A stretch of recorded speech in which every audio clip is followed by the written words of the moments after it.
welcome to episode 73 of Fizzy's Wacky World of Wrestling. Freezing resolutions! Hi, folks. It's been over 2 months since I last did a show. I've been very busy for the last several months, obviously. I had a busy Thanksgiving, and then I did the holiday season, which was a lot busier this year because I actually sent out stuff to friends of mine. I've also been busy. I got some really nice Christmas gifts. I had a great Thanksgiving. I got a really nice blanket from the folks. My mom made me a blanket. I got a new phone. Unfortunately, I had to sacrifice the flip phone, so for those of you who are a part of the flip phone nation, unfortunately, I had to make that sacrifice. And I got some new boots, so now I don't have to slip any ice and fall and hurt myself accidentally. So that's good. That's fun. So, late January, first show of the year. Obviously, my New Year's resolutions of actually doing shows every week or so has already been broken 50,000 times over, but that's okay. I have got plans. Yes, I actually have a structured plan schedule for Fizzy's Wacky World of Wrestling at this point.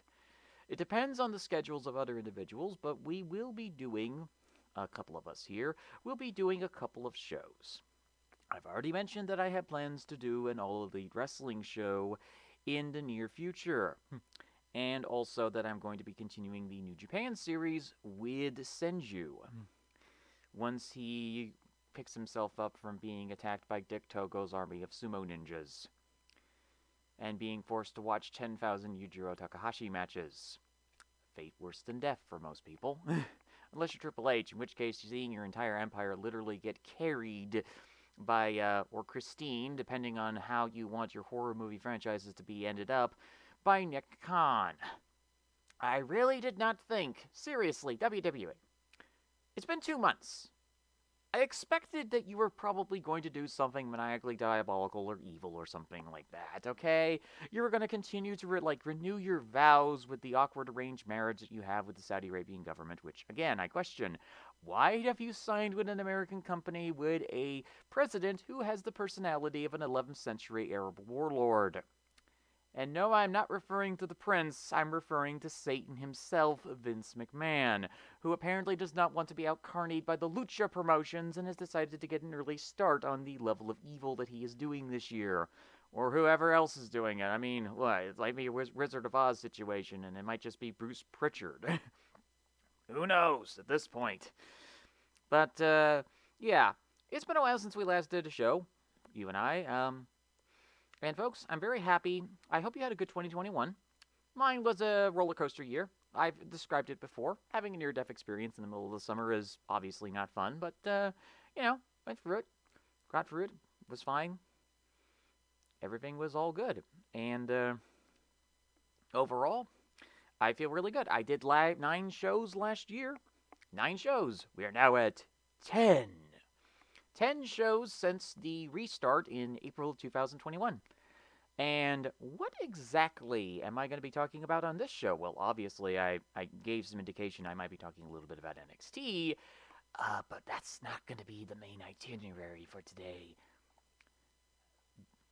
Because as what's just popped up on the screen here is about to indicate to you, I'm going to be talking about NASCAR to start things off for Fizzy's Wacky World of Wrestling for 2022. Yes, seriously, NASCAR. The National Automobile Association of Stock Car Racing. What in the literal spore of madness am I doing this time, you might be asking yourself. Well, there's actually a very good reason for it. A company that has been long associated with WWE in terms of sponsorship recently announced that they are ending their sponsorship with NASCAR. They are pulling out of the sport entirely by the end of the 2022 seasons. And it's our old friends over at Mars Brands, also known as the Snickers Doctrine. Mars Brands were one of the big reasons as to why there were so much show changes around WWE-related programming in 2019 and 2020 or so. And they have a few executives in WWE's board that have a bit of saying power. So, Here's the details. Now, NASCAR is a sport that some of you are probably unfamiliar with, thinking it is some kind of barbaric sport where rednecks drive around in metal cars, driving around in a circle really, really fast, and crashing into walls. Sometimes turning right on the very rare occasions. And ARCA drivers are superior in their skills at braking. One of these is probably untrue. But yes, before I got into professional wrestling in 2009 2010, as a child, I was an auto racing fan. And not just NASCAR. For you see, because of my limited access to about 4 or 5 TV channels in the 1990s, I basically watched whatever went vroom vroom and was cool looking. So I got to watch the entirety of the 1996 Indy 500 when I was a kid. That was a really fun experience. And also got to watch the Brickyard 400 in 1997. Full stop. I really like NASCAR racing. And no, it did not end because the cars changed, or the COTs, or the playoffs, or anything like that, because I watch a lot of different forms of auto racing. BTC Touring Car, German Touring Car, 24 Hours, IMSA, sports cars, Le Mans, Formula One, even some lower division series I watch all the time. Dirt races. I used to watch the weekly Oswego Speedway television program that was on the Empire Sports Network. And I know a lot about racetracks and race drivers. For example, State Line Speedway actually had a NASCAR race in the 50s. State Line Speedway is where I'm from in western New York, by the way. And also, it's currently about 10 to 15 degrees outside, and it is snowing. So yes, there is indeed a lot of freezing resolutions going on. Okay, so NASCAR has a lot of different teams and drivers. Sometimes some drivers get a sponsorship from a executive who basically pulls some money together, and they get to put their shiny corporate logo on the front of their car. Now, M&M's Mars brands has only been around in the sport for maybe since the late 1980s, I would say. I mean, they did have some mainline sponsorships. You might remember. And if for those of you who are fans of WrestleNomics and are fans of the Snickers Doctrine, there was indeed a Snickers car. The number 8 Stavola Brothers car that was either driven by Rick Wilson. Yes, I know my NASCAR. I know who Rick Wilson is. Or Hut Strickland. The greatest member of the Alabama gang. Change my mind. And if I'm not going to be stoned deaf by hillbillies within the next hour and 30 minutes or so, depending on how long this broadcast goes, for just ushering those very words of Hut Strickland and greatest member of the Alabama gang in existence, well, this will be quite a fun show. So Mars got their sponsorship start in around the early 90s. I completely forgot about the Stavola Brothers car until I remembered about it. It actually was originally a Bobby Allison racing car until Bobby Allison's accident in 1987. He still had association with the team, but they split around about the late 80s or so. Once they lost the Miller sponsorship and they basically split into 2 teams, still running Buicks, but they were different teams altogether. Bobby took over the 12 team and had that car raced in Rebestis Blue. Yes, Rebestis Blue, seriously. And yes, had Hut Strickland as one of his drivers. There was also Mike Alexander and the curse of the Snowball Derby, as his career lasted until about 1990 when he got into a serious accident at the Snowball Derby race. It's a local serious event up here in upstate New York that is held every, I think, December, January, around before the Daytona 500, before the annual tradition of trying to send a car into Lake Lloyd. So, NASCAR sponsorships usually have somebody who's a friend or somebody who knows a driver or team owner will sponsor a car, and they'll put their shiny corporate logo, as I said, on the car, because rolling advertising that ends up tumbling into the air is certainly a great way to advertise your brand of lemonade, for example. Yes, I want to drive my lemonade with a couple of lug nut bolts and maybe some sheet metal in it after it tumbled through the grass at about 170 miles per hour. That's a great way to advertise. And many companies decided to take the plunge. Sponsorships have been around, much like wrestling, since about the inception of NASCAR. Even before then, in the 30s, the 40s, you had local automotive chains, insurance providers, gas stations, tire suppliers. Now, NASCAR has had trouble with maintaining these sponsorships since about the last 10 plus years or so. Changes in the streaming format, a oligarch who has been in charge, basically the successor of the family, who has done a lot of many questionable things. This is beginning to sound very familiar. It's almost as if Brian France and Vince McMahon have a very similar personality structure.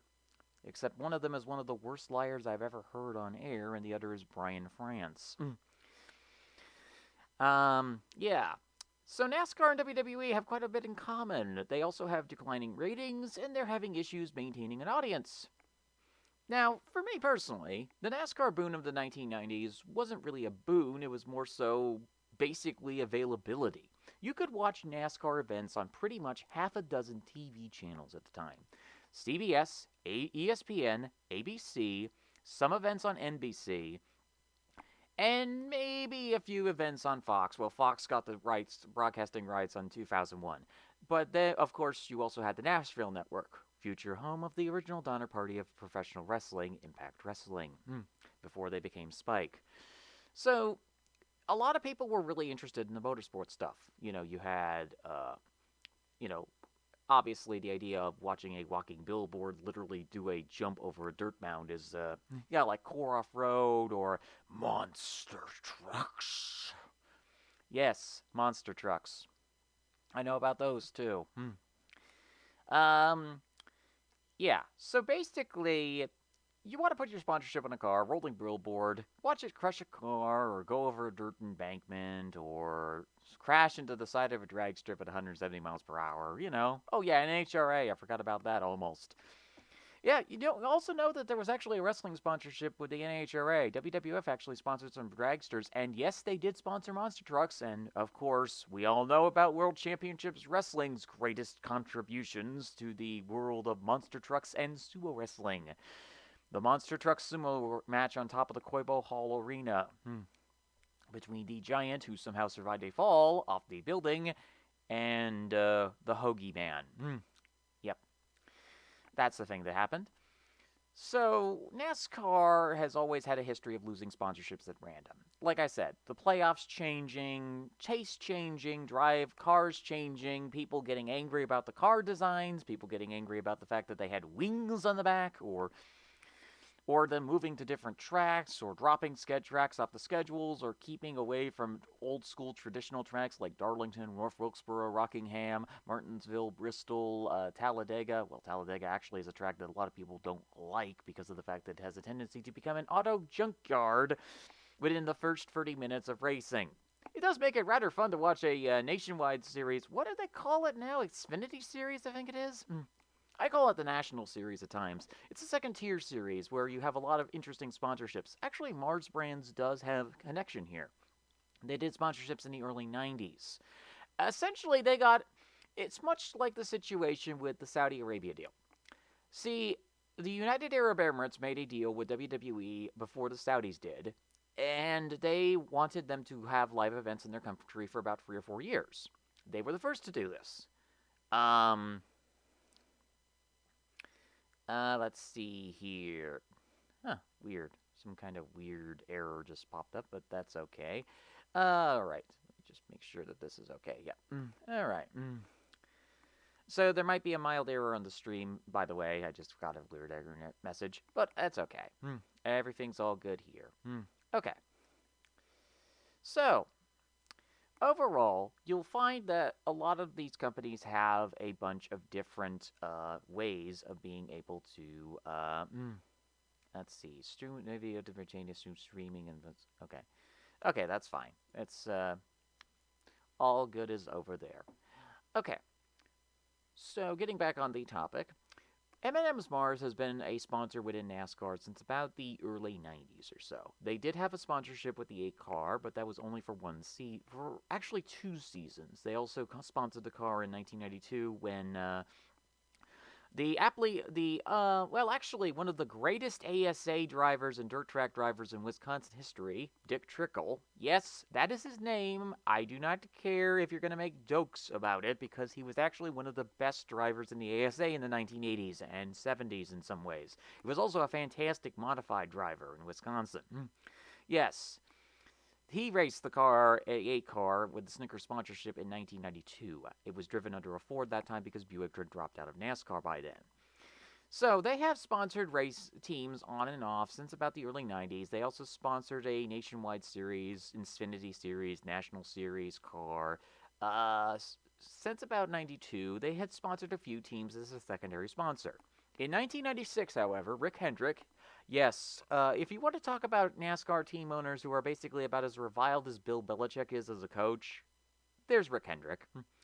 A guy who is a non-traditional NASCAR owner, where basically Hendrick Motorsports is essentially a space-age NASA-style program in a sport that is primarily known for working on your car in your wooden little garage with all the tools from like the 1930s or something like that. And you're running out and doing moonshining and stuff. Yeah. Oh, yes, the AJ Styles voice has returned. Obviously, talking about NASCAR, you're obviously going to be saying those kind of things, y'all. So, anyway, 1996, they wanted them to Hendrick Motorsports to open up a team. Now, this is from, actually, by the way, for those of you who are interested in this kind of NASCAR historian stuff, go look at Brock Beer's channel, or NASCAR Man's channel, because those guys, along with Slapshoes, have done a lot of historical stuff regarding NASCAR. And the rise and fall of MB2 Motorsports, by the way, which is the team I'll be talking about here in a second, is covered in the beginning of the end. Yes, which is about Bobby Ginn's attempt at buying the MB2 Motorsports team. So, Rick Hendrick got a bunch of investors together and said, why don't you start a racing team and you'll ride Pontiacs for... Basically, they became Hendrick Motorsports' sister team in 1997. They emblazoned their car number 36, and it was under the Skittles sponsorship. And their driver of choice was Mr. Average, Derek Cope. I like Derek Cope. I like the paint schemes that Derek Cope had as a driver. Derek Cope was an okay driver when he wasn't crashing into the wall at the short tracks, or failing to qualify in super speedways, or basically anything revolving around anything that wasn't his win in the 1990 Daytona 500. You are now hearing profanity from Dale Earnhardt fans, by the way, about cut tires. So basically, they had sponsored the team on a consistent basis for about from 1997 to about 2003 or so. Then they basically ended their sponsorship when they switched over to Chevrolets in about 02, 03, I think it was. Their driver pool was this. They had Derek Cope at first, then they switched to M&M's in 1999. But they did do a Skittles schemes for 1998. Anybody remember the Wild Berry Skittles theme? Yeah, they had that car as well. Drivers included Derek Cope, Ernie Irvan, yes, Swervin Irvan, Jerry Nadeau, Ken Schrader, and they didn't have anybody else for like the 36. It was when they lost the sponsorship, which they lost it, I think, in the mid-2000s. And the sponsorship drifted to a few different teams, and then they became a full-time sponsor again in 2007, when Mars Brands, I think, bought out Wrigley. And they decided that they were going to sponsor Joe Gibbs Racing's operation. And that operation was sponsored by the car number 18. That driver would be Kyle Busch. A driver who is, in NASCAR terminology, for those of you unfamiliar, basically about as reviled and vilified as Jeff Gordon, or Dale Earnhardt, or Bobby Allison, or Darrell Waltrip, or Curtis Turner, or Richard Petty. Yes, I know my NASCAR history, because when I'm talking about those guys, or Eddie Birchwell, or DK Orch, or Cecil Gordon. Yes, I know a lot about NASCAR, and I'm feeling like this is going to probably be turning into a spin-off show at some point. Again, I'm not going to put my eggs in the auto racing basket, at least the eggs literally shatter into 50,000 pieces, but that's a possibility. So, Overall, Mars Brands has been with the sport for a very long time. However, they announced in January, and this was broken by, I think, the Sporting News, and you're going to need a subscription to sign up for them, I believe, unless you want to ruin one of your 2 free trials with them. Uh, they announced that they are pulling out of NASCAR at the end of the 2022 season, and they're pulling out of the sponsorship deal that they made with Joe Gibbs Racing in 2007. Now, obviously, companies are going to change their sponsorship ideas. They're going to change how they do their advertising, and they said, quote, that they want to do something different. And if you know anything about Mars Brands or M&M's in particular, you'll note that their advertising strategy really hasn't changed since 1994. 1994? Are you serious, Fizz? Yeah. I mean, think about it from the perspective of of M&M's. They've run the same advertising, and they actually announced recently that M&M's is going to be doing an inclusive advertising change. Now, keep in mind, advertising companies and companies that are advertised with them are usually separate. So advertisers usually come up with the ads for companies unless it's done in-house. And Mars has not done their ads in-house since I think 1980s, I think it would be. Around the 70s, 80s, when everybody had the same kind of advertising style. So you may be asking, Fizzy, you've been talking a lot. What does this mean for WWE? Well, as you might recall, Mars Brands also sponsors a large amount of WWE events. Snickers, in particular, is one of their main sponsors for Presented by X Company. And they've done a number of advertising deals with food companies, beverage companies, presented by Mountain Dew Extreme. Yes, remember the time that they did like Call of Duty advertisements for SummerSlam, I think was one year? So they've done a lot of advertisings with food and beverage companies. And WWE has had advertising deals with Mars since about the mid 90s or so. So if they're changing their advertising strategy.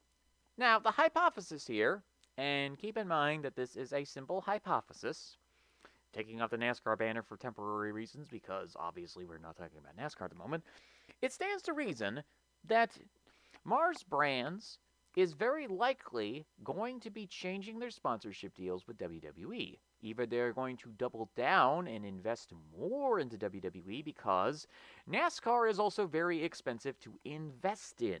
If you're a sponsor, you're investing a lot of money into NASCAR to have a walking billboard and hope that it doesn't crash into the nearest wall while turning left.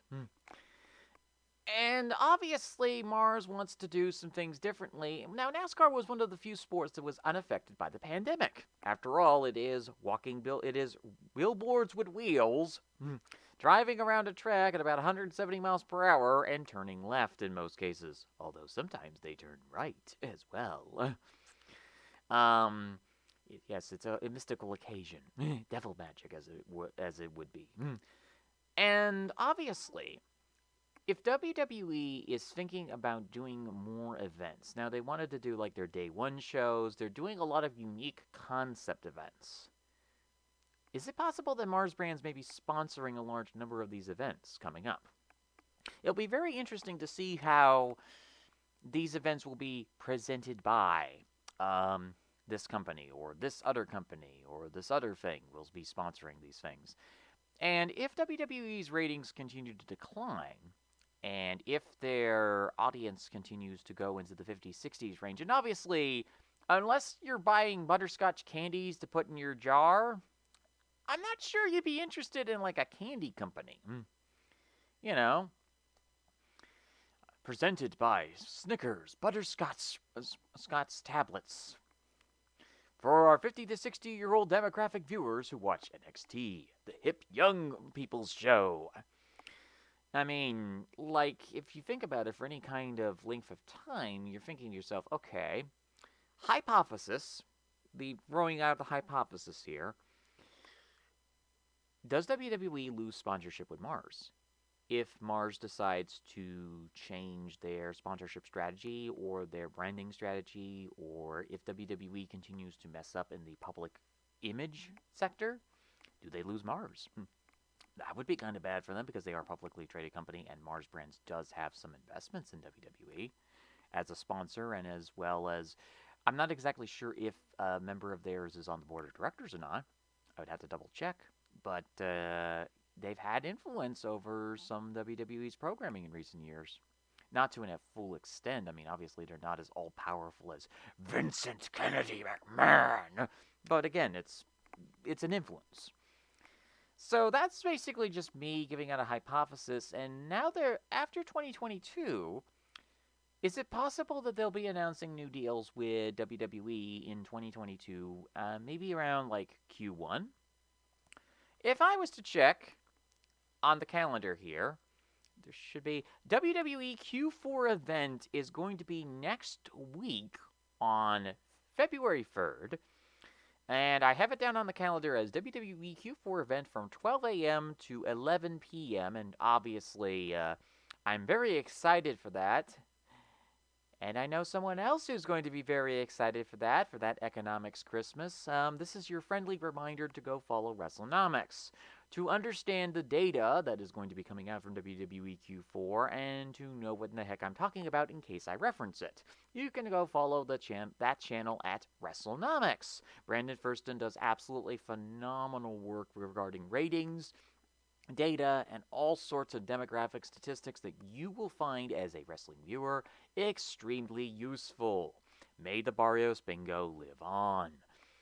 So yes, WrestleNomics will obviously be celebrating their event of the century, which is WWE Q4, which has a number of very interesting numbers that are going to be coming out about that, obviously.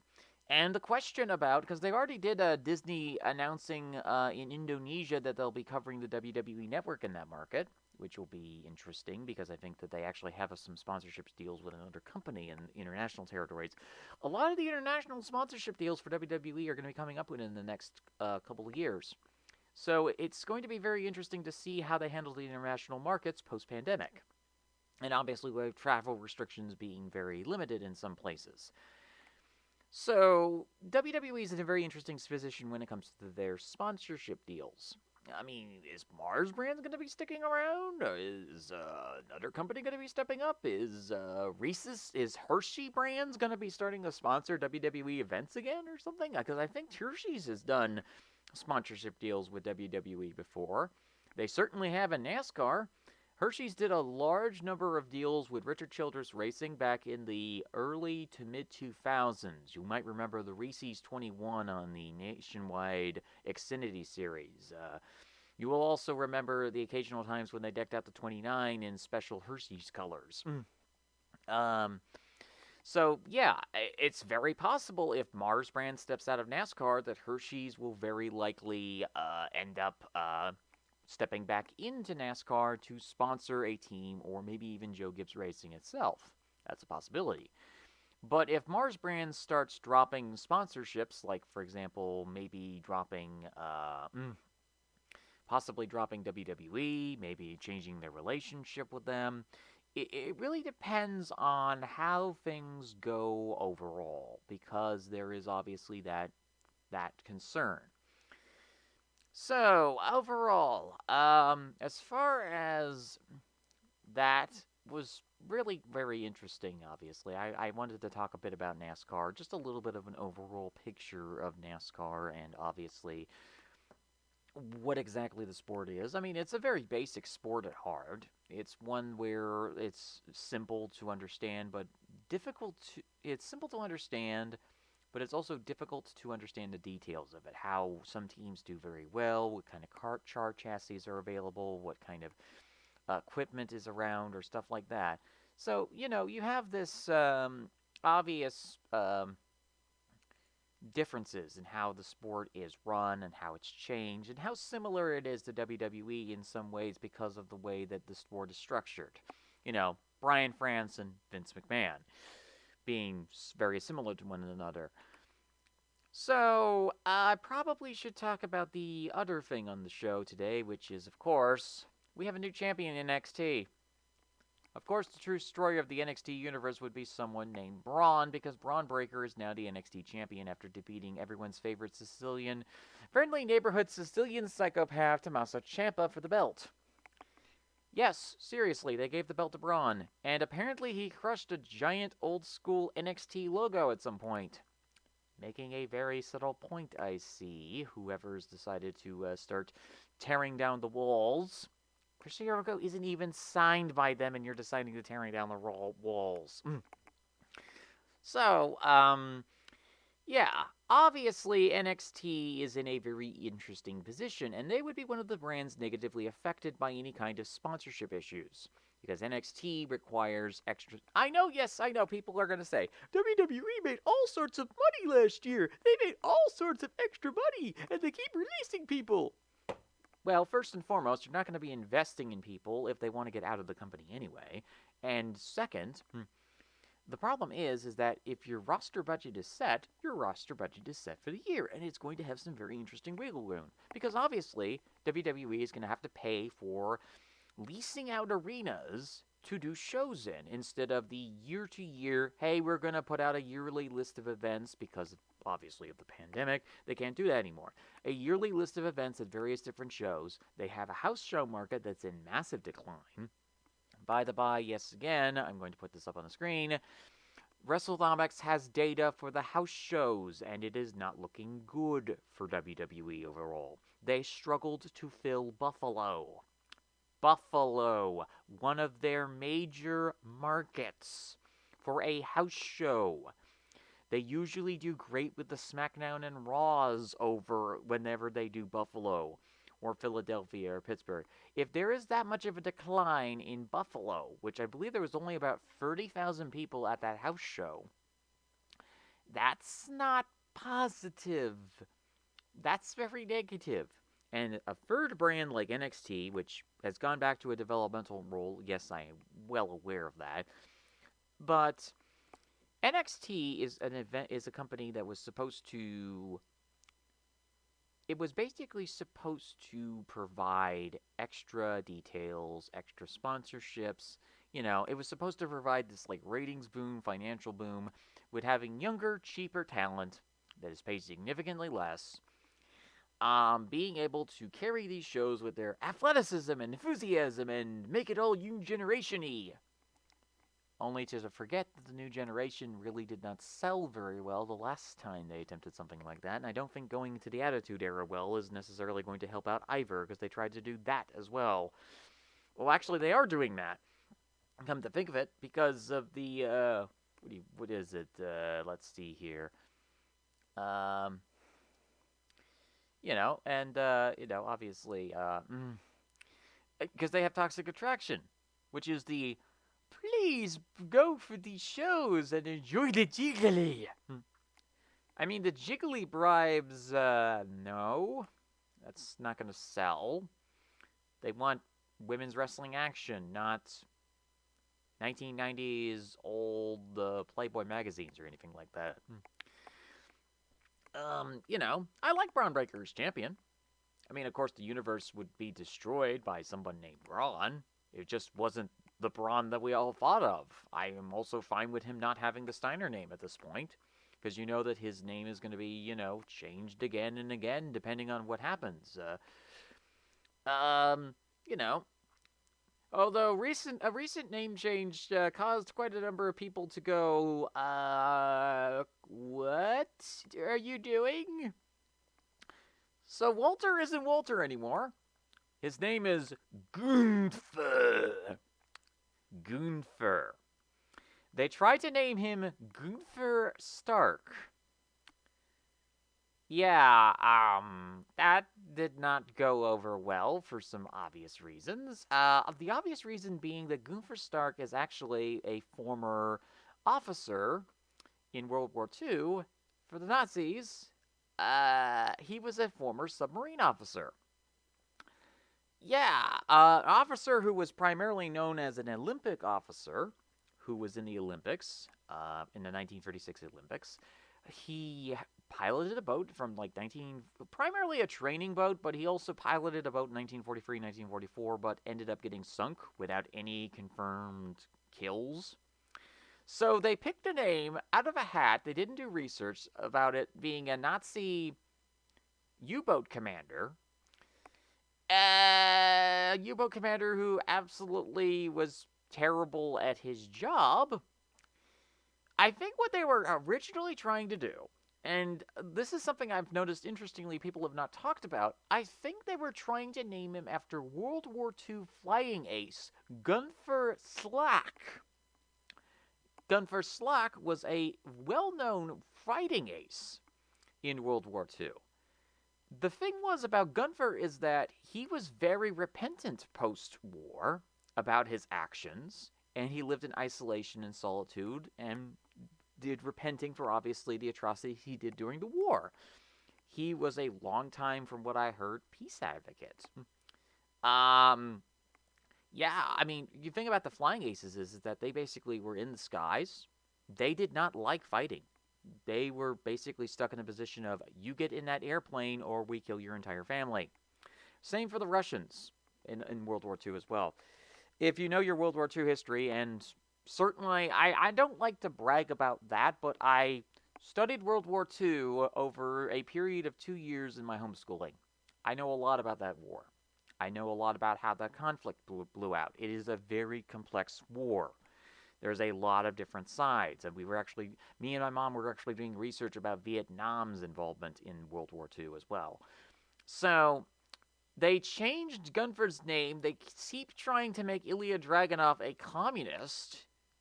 Is this 1950s wrestling or something? I mean, I know you wanted the young, hip generation. I just don't think you really thought this through very well.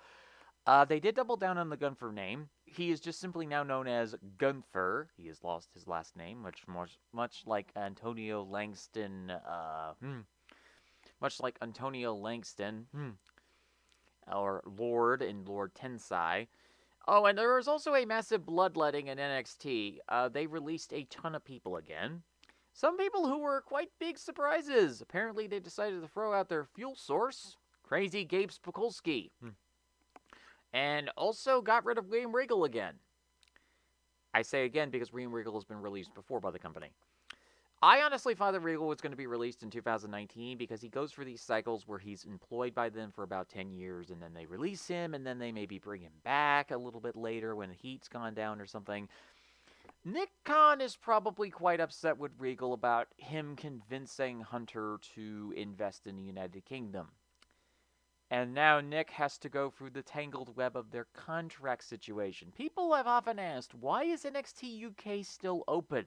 It has problematic wrestlers in it. It's run by a complete clown. I mean, here's your problem. The British government is in turmoil because of Brexit. The contracts that were signed by WWE were pre-Brexit.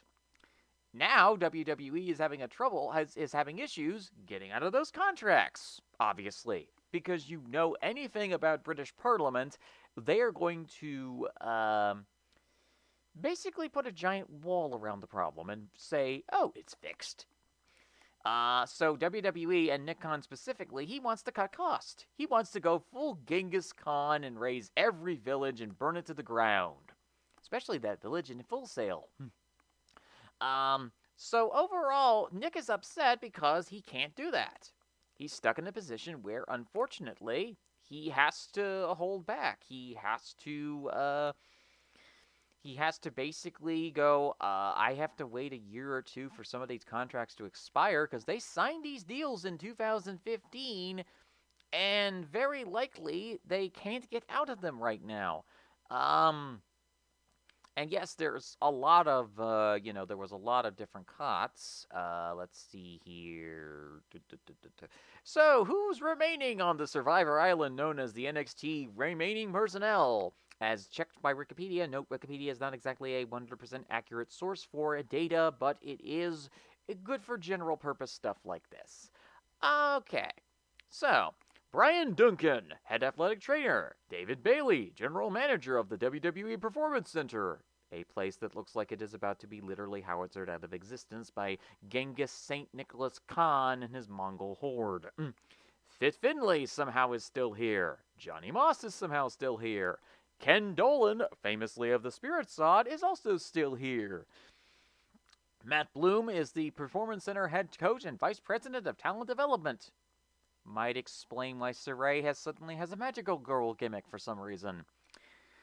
Norman Smiley is still here. Robbie Brookside, surprisingly, is still here. Sarah Amato, the much maligned women's coach of NXT, who is now starting to have a reputation shift about her because of the prospects that are coming out recently in the last 5 or so years. Sheen Hayes, strength and conditioning coach.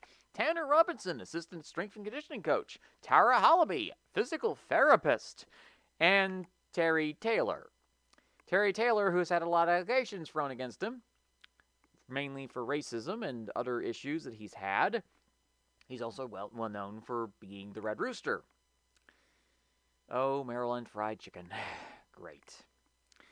So, you have all the combinations of issues. You have Walter changing his name to Gunther, which I find hysterical. I find hilarious. I'm like,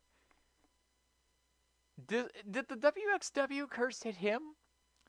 Because you see, Walter comes from Wrestle Extreme Wrestling, which is WXW based in Germany. WXW has had a horrifically bad time over the last couple of years. It was the premier darling indie promotion in Germany, basically the only decent one in existence. However, WXW is a German company, and as we're talked about throughout the show, they rely heavily on sponsorships. Sponsorships by German companies, local and national companies, based in Germany primarily, or in Austria, or sometimes Italy sponsors occasionally, or Hungary.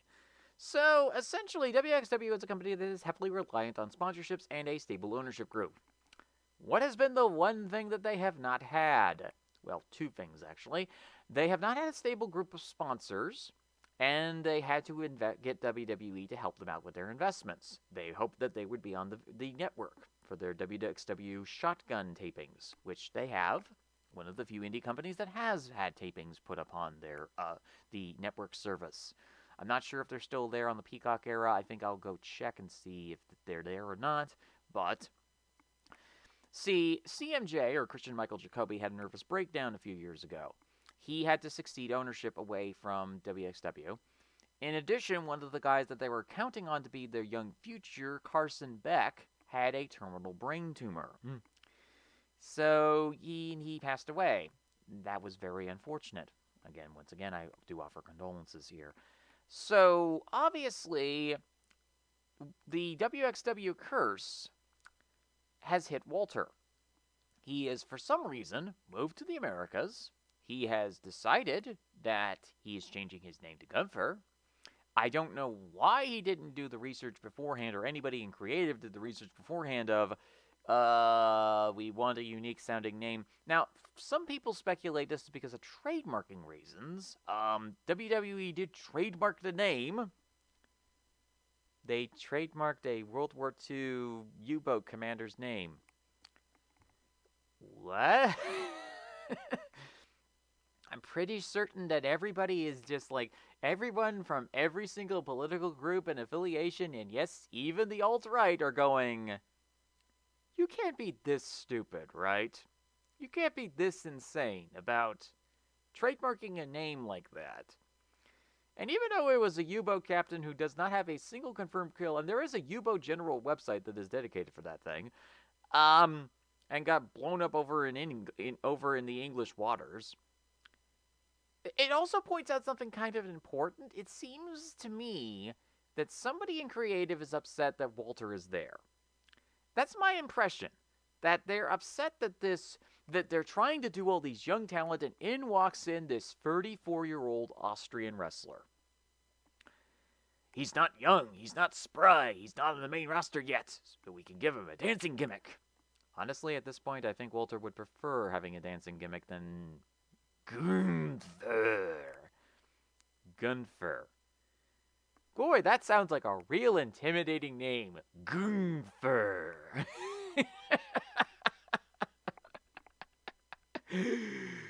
If they were trying to go for the Mel Brooks impression of what he thought of Germans, they've succeeded in that regard. I mean, Gunther sounds like a Mel Brooks Nazi villain. You wanted to make him a joke?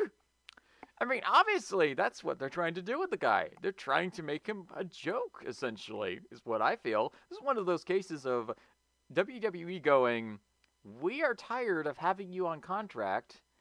Why are you not asking for your release yet? I mean, it's not a Mustafa Ali situation. Mustafa Ali's situation is Mustafa got into an argument with Vince about a gimmick change. I know people are thinking, oh, he probably had some offensive Arabic stereotype gimmick. Why would they do that kind of gimmick when they have a contract with Saudi Arabia is the first question I would be asking to anybody who has assumed that. I think they wanted to do some kind of gimmick that was similar to Muhammad Hassan, but a little bit more politically correct. And I think Ali balked at that. He doesn't want to do a stereotypical heel gimmick. And not stereotypical in the Iron Sheik method, stereotypical in the basically act like Sami Zayn, who has essentially decided to start cosplaying as a taxicab driving Fidel Castro.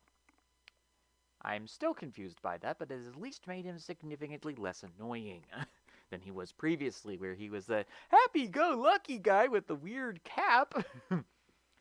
I know that I just insulted the cap because I know some other people who wear that kind of cap, and I'm probably going to be Brody bombed out of my shoes by the Dark Order at this point, but okay.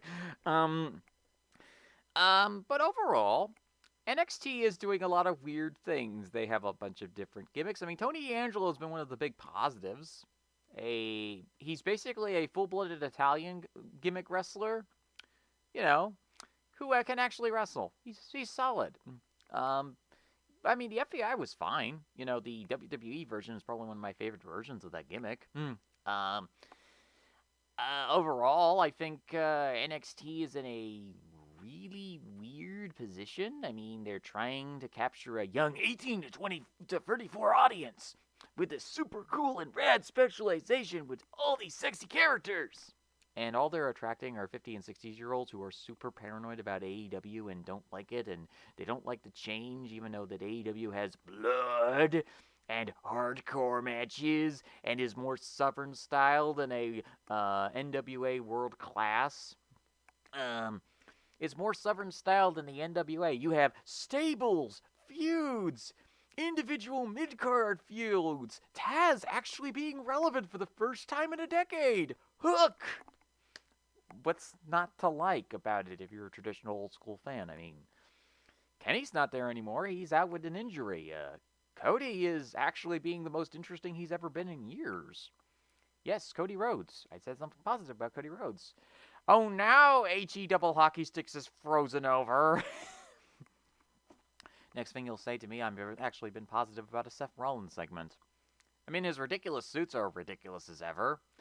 And honestly, the entertaining game of Vince chasing him around with a modified pair of hedge clippers that have been modified to circumcise the guy after he accidentally, or I don't know, things happen, but unfortunately Vince lost his top Irish female draw after Seth knocked her up. How has that man still not been circumcised with a modified pair of hedge clippers with Vince screaming profanity and chasing him around the arena? That is my vision that I literally see every time. I go, okay, Seth, we've had these issues with you before. I mean, your social media issues and stuff like that, but not sure you want Vince chasing you around the halls of WWE's headquarters with a pair of hedge clippers to give you a circumcision.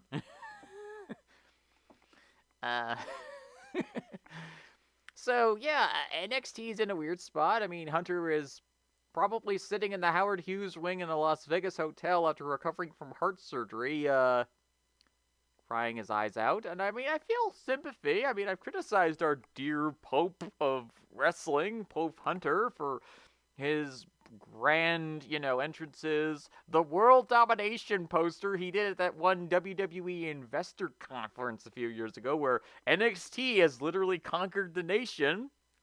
Boy, that didn't happen. his promotion is literally being torn to bits. Oh, and Samoa Joe got attacked by the NXT parking lot again. He's been released again. Possibly might head to AEW at some point. Danhausen's there now. That'll be interesting to talk about.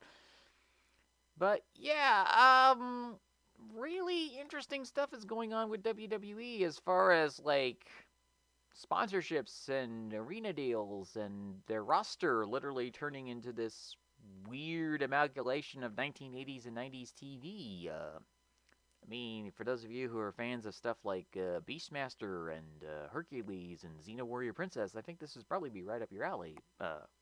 But that was in the 90s, and this is 2022. I mean, it's a brand new year of Wacky, and well, this has obviously been the 10th show of the year, and I'm almost at an hour here, so obviously I should probably talk about some other stuff here. Let me think here. So, overall, the plan is going to be for Wacky World of Wrestling that I plan to do once again around 10 to 15 shows this year. Maybe more, depending on how things go, because obviously there's some content that I'm probably going to be talking about and splitting off into individual shows. You might have noticed not talking about sumo yet. I have that planned for either episode 74 or 75, which will be the next subject. Just a precautionary reminder. I have to talk about sumo either the next show or the show afterwards. And I will very likely be talking about the chaos that happened with the January U show. Oh boy. Mitakumi won a U show. It is now Ozeki. You didn't really think that this kind of apocalypse would actually happen. Oh boy. Oh dear. But again, Braun continues to be the universal destroyer of all hopes and dreams in NXT, like he always is. And NXT is running this tag tournament with a bunch of different random teams, a bunch of newcomers, and some new people, along with some veterans and stuff like that. But overall, you know, getting the rust off after about 2 months away from doing podcasting, this was a really fun show. Very excited to talk about NASCAR for the first time on the program in depth. I mean, obviously NASCAR was a big inspiration, and also auto racing in general, as Bob Jenkins, the late Bob Jenkins, was one of the key contributors for me being able to study voice work, being able to do podcasting like this. And I talked about this before when he passed away on, I think, episode of Shooting the Breeze. But he was a major influence for how I have done these shows. And naturally, being able to do these shows on the regular is something I do plan on doing. And overall, also known as what took you so long to get a new show out, Fizzy? Things are going okay. Overall, this was a very fun show to do. I'm very happy with how it is turned out overall. I hope that the technical difficulties haven't done too much at this point, but overall, overall things have been pretty fine, pretty good at this point. So anyway, you might be wondering, where exactly can they follow me? Okay, you can follow me at William Fitzpatrick or at Fizzpatrick14. That's Fizzpatrick14 on Twitter. I have been updating a lot of stuff on Twitter recently. A lot of NASCAR diecast images. I recently completed a collection of 2019 wave-free Lionel NASCAR Authentics cars, which is actually partially the inspiration for this episode. I collected all 12 of them. I found them at a Dolly's Bargain Outlet of all places, and they were really cheap, and I managed to snag all 12 diecast along with some spares, so I'll probably be giving away at some point to family and friends, depending on who wants them. And overall, being able to... I've also been doing a lot of documentation work with records. Yes, vinyl records. I've actually been doing some like documentation stuff with that. Things are going well on that end. Also, the occasional retail history post, which of course has happened. And overall, just basically sitting back, relaxing, and oh, and yes, Minecraft. Minecraft is something I've been getting back into recently in a big way. I have found a new seed, a world that is generated relatively well, and so that's been really fun to work on over the last couple of weeks, and has actually gotten me really relaxed and calm to go out here and do some podcasting to just basically talk about the shows here on the Wacky World of Wrestling.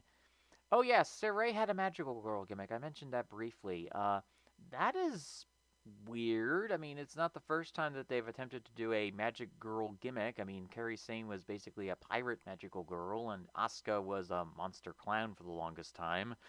But that was a gimmick prior to her inclusion into WWE.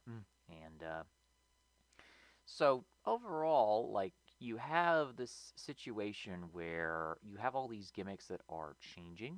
You have all of these gimmicks that are not really working out for a.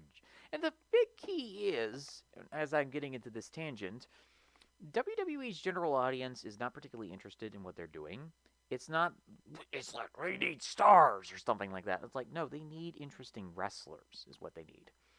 The Hoagie Man may have been the big power of the 1980s, but the supporting cast was by far much more important for both a strong house show market as well as being able to market to a regional, national audience.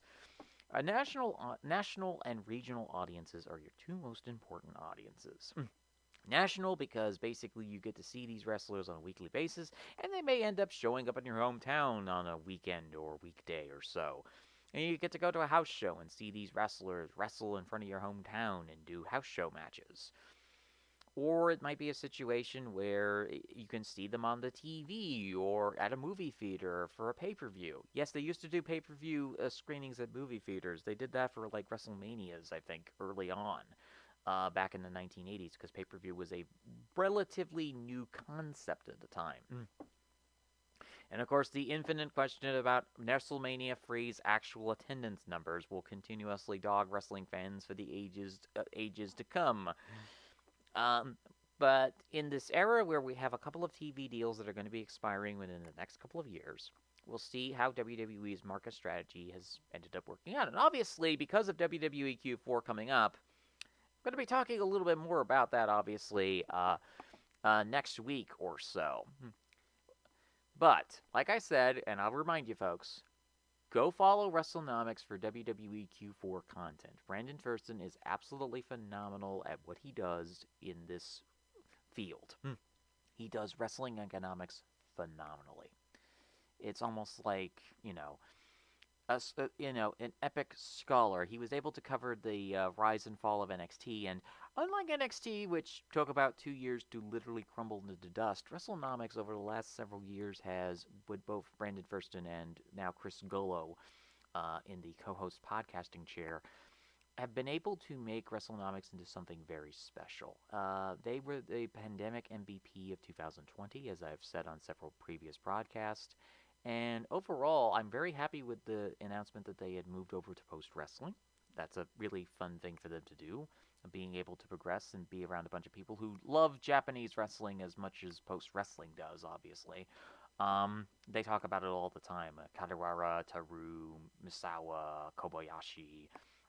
And so if you want a Kadiwara kick to understand wrestling economics and to understand the data that is coming out of WWE Q4 and the public announcements, and obviously the chronicles of Riddick, David Riddick specifically, or specifically Riddick in this situation. I think is it George Riddick or David? Can't remember his name exactly. Let me check WWE. It's been a while since Tivs, T-I. It's been a while since I last did a show, so obviously I need to see here. Right.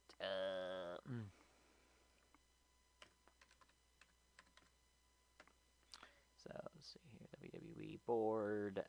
Let's see here, and board of directors. Board, committee, and charters. Okay, so we have our committee and charters. Okay, and D. Singh, Lauren R. Nick Khan, Steve Parleman, Barstool, Connor. Okay, where is he? There's Jeffrey L. Speed. Six Flags, Sony Pictures Entertainment in India. Parkwood Entertainment, Atlanta Hawks, and Sherman Entertainment. Former president of the Travel Channel. Let's see here in News and Invest. Okay. Let's see here. Frank A. Riddick III. Yes, I got his name wrong. It was not David. It's the Chronicles of Frank Riddick. Frank A. Riddick III will be doing the presser, the public, because it's a publicly traded company. They do the public presser to announce the different things. The Q4, obviously the podcasting event of the century, the event of the wrestling economics calendar, because Q4 is probably the most important because it showcases the end of the year stuff. And obviously, go follow WrestleNomics at WrestleNomics. That is WrestleNomics.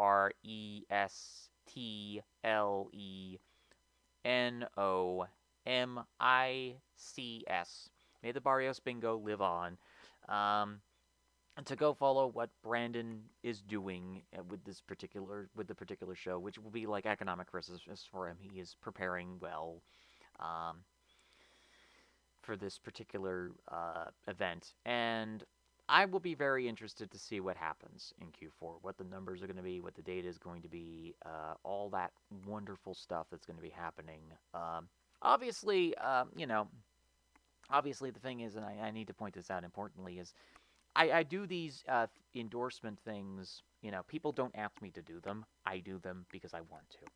I like helping out Brandon. I like helping out other creators who are consistent, who are good at what they do, who are kind individuals, nice people overall.